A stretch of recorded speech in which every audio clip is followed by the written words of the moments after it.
Hey guys, Madison here, and today is Film Friday number 45, and this week I thought it's time for a good rom-com, a good romance movie, so there was all romance on the poll this week.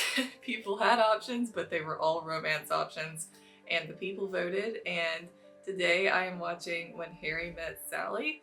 This is a movie that I've heard the title, but I know absolutely nothing about it. I had no idea until just now when I pulled it up that Carrie Fisher's in this movie.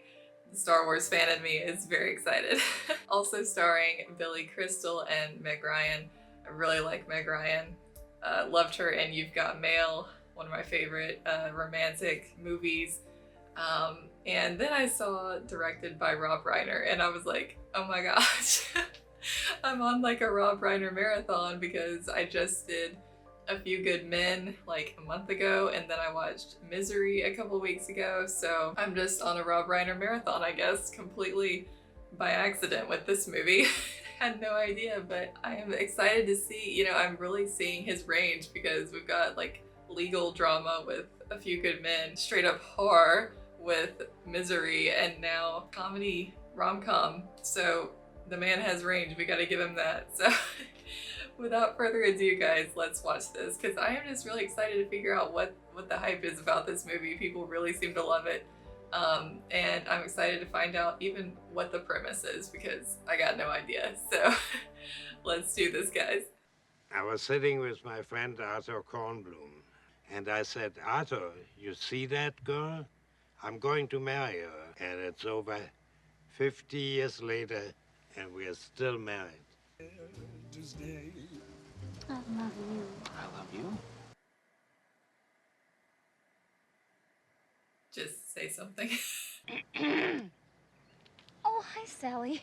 Sally, this is Harry Burns. Harry, this is Sally Albright.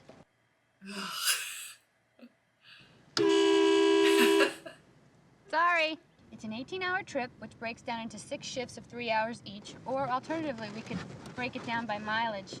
Why don't you tell me the story of your life? I mean, nothing's happened to me yet. Suppose you lived there your whole life and nothing happens, you never meet anybody, you never become anything, and finally you die, one of those New York deaths where nobody notices for 2 weeks until the smell drifts into the hallway. Oh my gosh. When I buy a new book, I always read the last page first. That way, in case I die before I finish, I know how it ends. That, my friend, is a dark side. That is a very dark side. Basically, I'm a happy person. So am I. And I don't see that there's anything wrong with that. We got an opposites thing going on here. You'd rather be in a passionless marriage And be the first lady of Czechoslovakia. than live with a man you've had the greatest sex of your life with just because he owns a bar and that is all he does. Obviously, you haven't had great sex yet. Yes, I have. No, you haven't. It just so happens that I have had plenty of good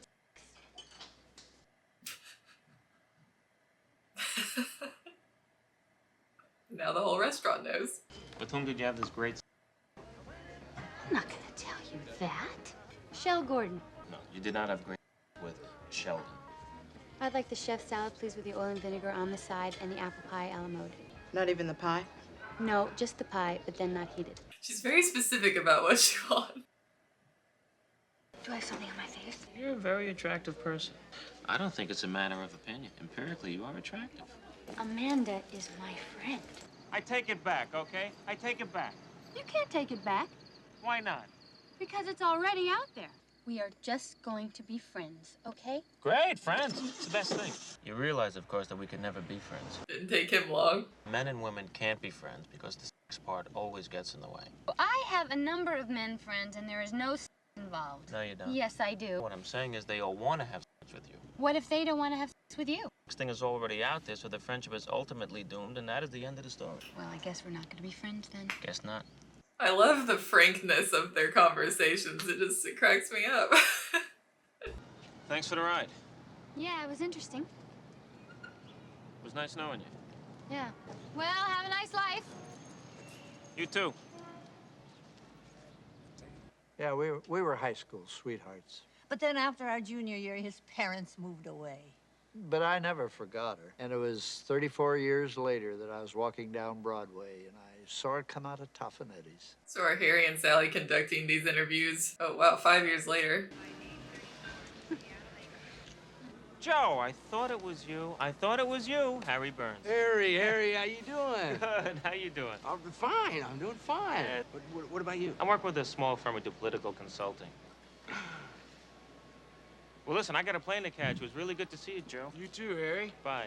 Both totally recognize each other and are pretending not to. He made a pass at me, and when I said no, he was going with a girlfriend of mine. He said that men and women could never really be friends. Do you have any women friends, just friends? I will get one if it's important to you. I love you. And a little piece of lime, but on the side. The University of Chicago, right? Did you look this good at the University of Chicago? No, Would you two like to sit together? Great, thank you. but I never considered not sleeping with you a sacrifice. You were going to be a gymnast. A journalist. Right, that's what I said. You're together, what, 3 weeks? How did you know that? You take someone to the airport, it's clearly the beginning of a relationship. That's why I have never taken anyone to the airport at the beginning of a relationship. Are you going to marry him? We have only known each other for a month, and besides, neither one of us is looking to get married right now. I'm getting married. Who is she? Helen Hilson, she's a lawyer. She's keeping her name. He's so cold. So just callous about it all. Would you like to have dinner? Just friends. This is an amendment to the earlier rule. If the two people are in relationships, the pressure of possible involvement is lifted. Harry? Goodbye. I'll just stop walking. I'll let you go ahead. We were married 40 years ago. We were married 3 years, we got a divorce. Then I married Marjorie. Then a couple of years later at Eddie Colicchio's funeral, I ran into her. So I ditched Roberta, we go for coffee. A month later, we're married. 5 years again. Joe and I broke up What? When? Monday. I've got the perfect guy. I don't happen to find him attractive, but you might. Ken Darman. He's been married for over a year. Really? The right man for you might be out there right now, and if you don't grab him, someone else will. She's in love with somebody else. Some tax attorney. She moved in with him. Someone is staring at you in personal growth. Because last time I saw him, he was getting married. Also, he never remembers me. Sally Albright. How are you? Fine. You're not with Joe anymore? We just broke up. What about you? I'm fine. I am getting a divorce. We wanted to live together, but we didn't want to get married because every time anyone we knew got married, it ruined their relationship. I feel really fine. I am over him. At least I got the apartment. That's what everybody says to me, too. But really, what's so hard about finding an apartment? You know, the first time we met, I really didn't like you that much. I didn't like you. Yeah, you did. You were just so uptight then. You're much softer now. Would you like to have dinner with me sometime? Are we becoming friends now? Well, yeah. You know, you may be the first attractive woman I have not wanted to sleep with in my entire life. Uh-huh. We were both born in the same In hospital. 1921. 7 days apart. In the same hospital. There's so many couples that do that, just talking over each other. You're like, who do I look at? Who do I listen to? Have you been sleeping? Why? 'Cause I haven't been sleeping. I really miss Helen. Well, I went to bed at 7:30 last night. I haven't done that since the 3rd grade. Well, that's the good thing about depression. I'm not depressed. Okay, fine. You know what I miss? I miss the idea of him. You're high maintenance, but you think you're low maintenance. I don't see that. It's a good thing I've seen Casablanca, or this would be a gigantic spoiler. Will you be able to sleep? If not, I'll be okay. For the rest of the day, we are going to talk like this. But I would be proud But I would be proud to partake to partake. of your pecan pie. Would you like to go to the movies with? Well, I'd love to, Harry, but I can't. Oh, I think it's great that you have a date. You do? Yeah. She's secretly a little disappointed that he's happy for her. I think you should wear skirts more. You look really good in skirts. She's wearing a skirt. Or I thought it was. Now I don't know. And maybe longer, before we're actually able to go to bed with someone new. Oh, I went to bed with her. So what do you do with these women? You just get up out of bed and leave? Sure. I just would have ended up being some woman you had to get up out of bed and leave at 3 o'clock in the morning and go clean your andirons. I think they have an okay time. How do you know that they're really? What are you saying? Oh! Oh! Oh! Oh, yes! Yes! Yes! Oh! Oh, God. Oh. I'll have what she's having.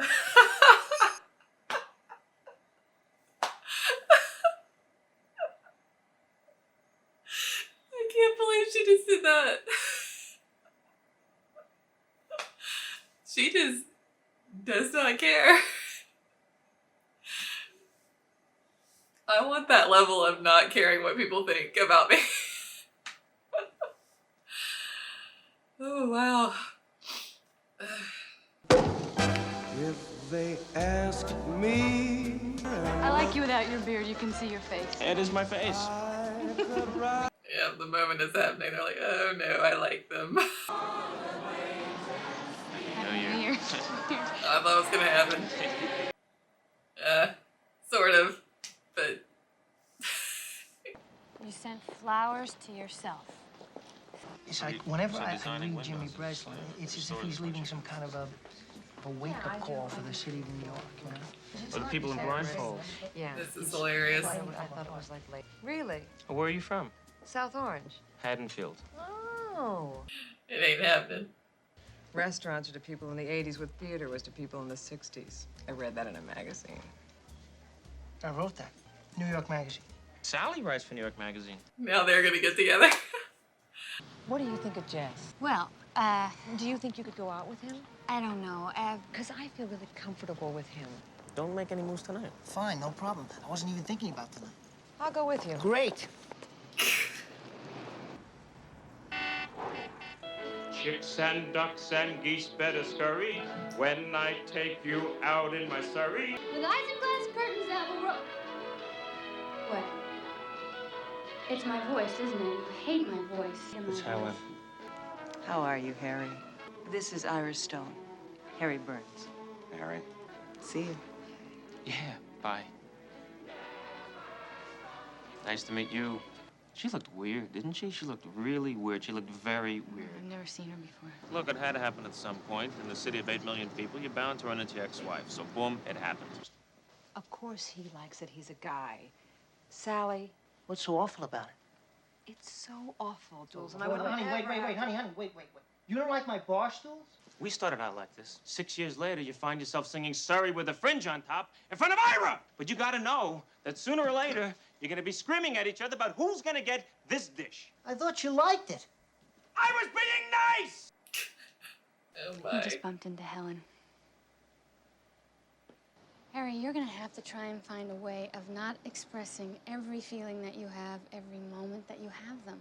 Well, the next time you're giving a lecture series on social graces, would you let me know? Because I'll sign up. I mean, nothing bothers you. You never get upset about anything. You never get upset about Joe. I never see that back up on you. How is that possible? If you're so over Joe, why aren't you seeing anyone? I see people! See people. Have you slept with one person since you broke up with Joe?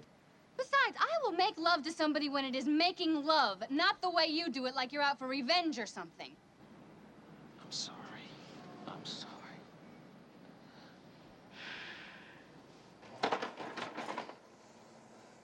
Don't say a word. But monkey see, monkey do. It's an ape, going ape. It's a baby. Baby talk. Baby talk. What's that? That's not a saying. Oh, but baby Fishmouth is sweeping the nation. All right, who wants coffee? I do and I love Do you have any tea? Emily's a little young for Harry, don't you think? No, she's young, but look what she's done. He's a good guy. You should talk to him, get to know him. He's too tall to talk to. Julian is great. I know. He's a grown-up. And now they're jealous. Everyone knows they like each other except for them. Could you come over? What's the matter? He's getting married. Who? Joe. Hi. You all right? Come on in. His secretary's on vacation. Everything's all backed up. He's got a big case of Newark. Blah, blah, blah. She works in his office. She's a paralegal. Her name is Kimberly. Why would he even call to tell her that? Like he has to get permission or something. But the truth is, he didn't want to marry me. If you could take him back right now, would you? No. I'm difficult. You're challenging. I'm too structured. I'm completely closed off. And I'm gonna be 40 someday. In 8 years. Charlie Chaplin had babies when he was 73. Yeah, but he was too old to pick him up. I shouldn't laugh, but it's so good.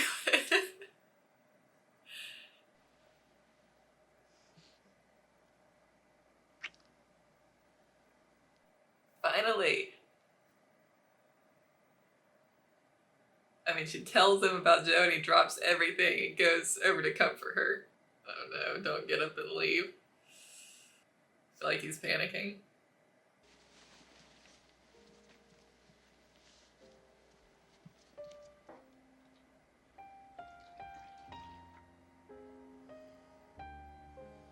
Thank you. Do you want to watch something? No, not unless you do. Do you want to go to sleep? Okay.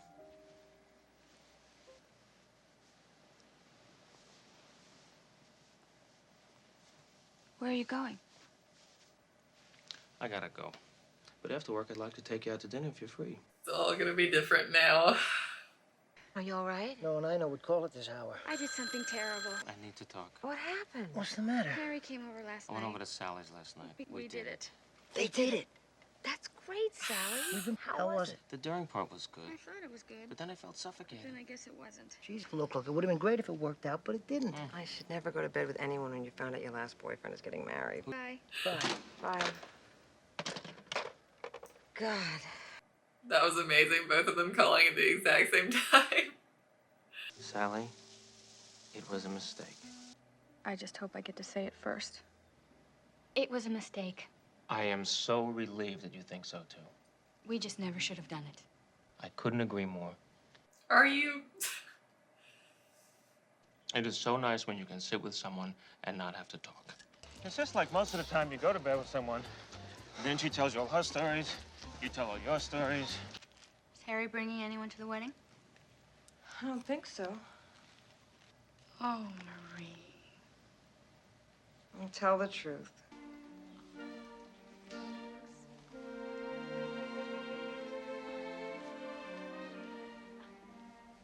We are gathered here today to celebrate the marriage of Marie and Jess. The vows they will take join their lives. The wine they will share, they will be known to all as husband and wife. I've never seen her so happy. Hi. Hello. Boy, the holidays are rough. Every year I just try to get from the day before Thanksgiving to the day after New Year's. A lot of suicides. Are you seeing anybody? Harry, What? I don't want to talk about this. Why not? I don't want to talk about it. What do you want from me? I don't want anything from you. Fine, fine, but let's just get one thing straight. I did not go over there that night to make love to you. That is not why I went there. What are you saying? You took pity on me? No, I was... You. I'd like to propose a toast to Harry and Sally.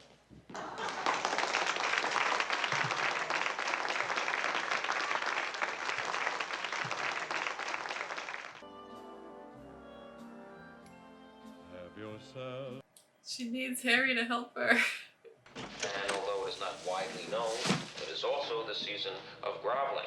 The fact that you're not answering leads me to believe you're either A, not at home, B, home but don't want to talk to me. Obviously, she doesn't want to talk to me. What do I have to do, be hit over the head? If she wants to call me, she'll call me. So warm and tender, call me. Maybe it's late to just call me. Give me a call. Hi, Harry. Hello? Hi, hi. I didn't know that you were there. Just called to say I'm sorry. Okay, I gotta go. Wait a second. Wait a second. What are you doing for New Year's? We could be together for New Year's, and it could, you know, what? I can't do this anymore. I am not your consolation prize. Oh, I'm lonesome without you. So the guy says, read the card. I'm going home. You'll never get a taxi. Oh, God. You realize, of course, that we can never be friends. Why not?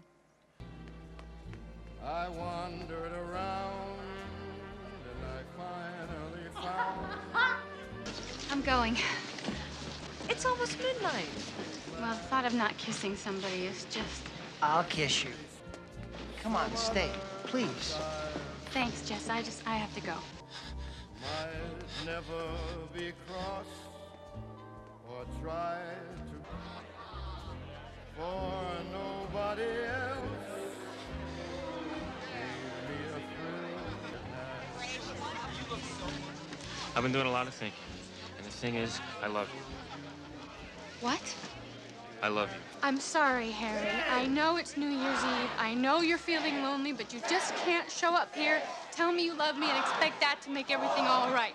I love that after I spend a day with you, I can still smell your perfume on my clothes. And it's not because I'm lonely, and it's not because it's New Year's Eve. That is just like you, Harry. You say things like that, and you make it impossible for me to hate you.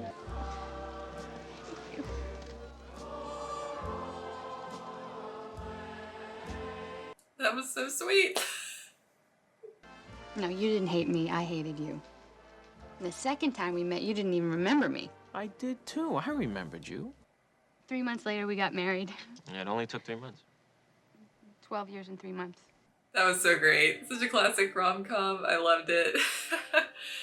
But the longevity of it, though, 12 years and 3 months. I had no idea about the time skipping, time jumping. Just watching the different stages of their relationships and being with so many different people, and obviously they're meant for each other. It was definitely that classic trope of like, everyone else knows they're meant for each other and they're supposed to be together except for them. And they're just so oblivious and in denial, lying to themselves basically, like, no, so-and-so is just a friend, I'm not actually interested in them. And it's like, you're spending all this time with them, you go to them for comfort, you tell them everything, it's like, hello. But oh my goodness. I loved matchmaker Carrie Fisher. That was fantastic. It was such a pleasant surprise having her in this movie because I have not seen her in anything except Star Wars. So seeing her in a different role was so strange for a huge Star Wars fan like me who's watched Carrie Fisher as Princess Leia my whole life, but she was so enjoyable and added such a great element to this movie. But it was so funny and fascinating just watching Harry and Sally as like such opposites in a way. Like they deal with things so differently. He thinks, you know, like he's like, do you feel anything? Do you feel this loss at all? Because you always just say you're fine and you're handling it so well or whatever. But really she copes in a different way than he does. She bottles it all up inside, and then she has a night where she just loads and all the tears and the crying happens because she's been bottling it up inside for so long, so she just has a meltdown. Harry handles it in a much more sort of impulsive way, but he just kind of brushes it off as like he just says everything that pops into his head. He just says whatever he's feeling. He tries to be all detached about it, but he has his other ways of coping, like his one-night stands with so many different women to assure himself that he's fine and he's over Helen. Sally's like, I'm over Joe, you know, just by going about her business, going about her life. I'm fine, you know, if I say it enough times, if I tell enough people that I'm fine, I am. But then, you know, finding out that he's getting married, boom, meltdown. And she's forced to confront this fear that, you know, she wasn't good enough and that, you know, he didn't love me. Why didn't he love me? Is anyone ever going to love me? She has this deep-rooted fear of hitting a certain age and am I ever going to get married if I'm not married by the time I'm 40? You know, all of this. And wanting a family, but Joe did not. So that tearing them apart, and then obviously, like, worrying, am I ever going to have kids? That sort of stuff. And Harry kind of being like, I think he kind of had a thing of like, I don't need anyone. Like, I want someone, but I don't need anyone. And it was kind of terrifying to him to admit to himself that he needed Sally and loved her to that degree. Like, I want her around for the rest of my life. I don't want to lose her. I think that scared him to admit, and it took him 12 years to finally tell her how he felt. Gosh, a really hilarious movie too. Like their chemistry was so great. Again, just how frank they were with each other, and it's fun watching two characters that are friends first, seeing how it can end up not meaning more, but how I think it's good to really get to know someone before you see like, are we a good fit romantically, instead of just jumping right in.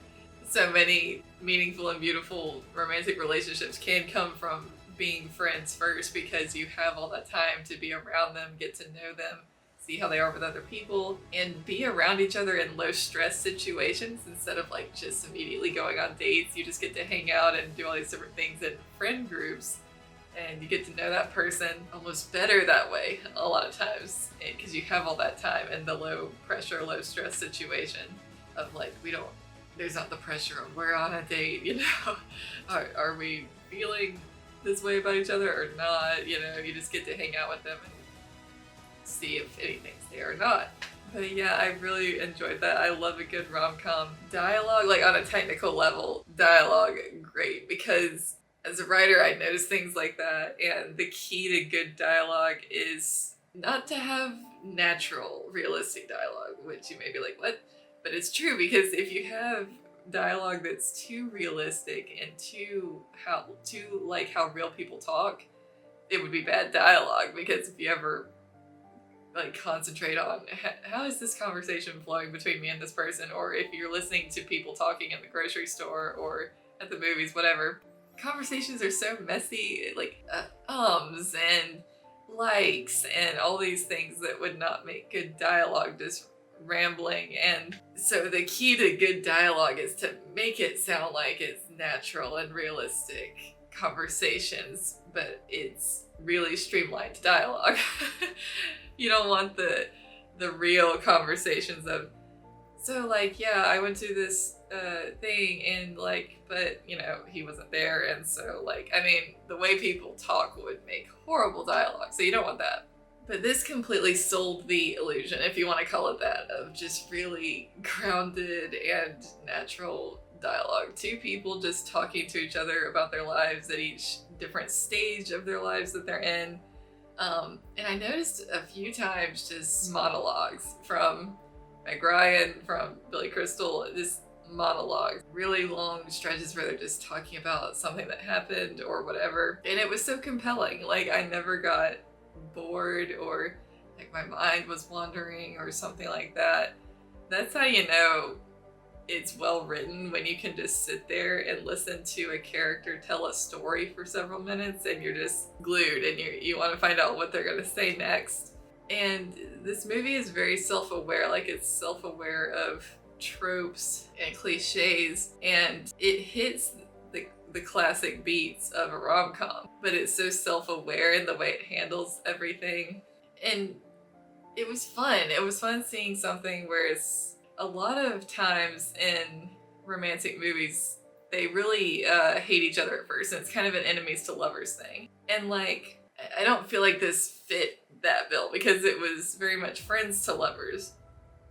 I don't think they ever had an enemy stage. I don't count the first night when they were on the car ride together, because that was just, he obviously already liked her and she was just having none of it because she had the standard of, you know, you're with my friend. And they really butted heads at first, but I don't think there was ever any hatred there. I feel like it was just kind of friendly banter. If I'm being quite honest, I love the enemies to lovers trope. It's my absolute favorite. I love it, but I can also go for a really good friends to lovers story, and so I really enjoyed this. And I enjoy a good slow burn, where by the end you're just like, for the love of everything, like, please just get together already, because it's so obvious, and you're like, just set aside all this clutter that all these excuses for why you're not together yet. Just kiss already. So this was definitely a good slow burn. 12 years, 3 months.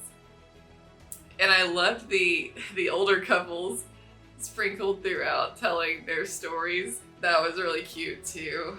And yeah, another good movie by Rob Reiner. I really enjoyed it. Sometimes you just want one of these movies where you can have a good laugh and feel good and see the man and the woman get together at the end and have that happy ending. It was so fun. So thank you to everyone who voted for it on the poll this week. I really enjoyed it, and I hope you all enjoyed the reaction. And I will see you guys next week for Film Friday number 46. We're getting so close, guys, to October, which means scary movie time. So comment below all of your scary movie suggestions, because I'm going to be doing scary, spooky movies throughout the whole month of October. It's gonna be fun. Last year's Scary Movie Month was definitely a blast and terrifying, but such fun. And I'm excited to do it again this year. So be sure to comment below your scary movie suggestions for me, and I will check those out. And if you want to see the full-length reaction to this movie, head on over to my Patreon, patreon.com/MadisonKTames. You can find the full-length reaction to this movie there. And if you're a patron, you can vote on all of my future polls for what I'm going to watch next. So if you're interested, head on over, check that out, and I will see you guys next week. Bye, guys. It had to be you. It had to be you.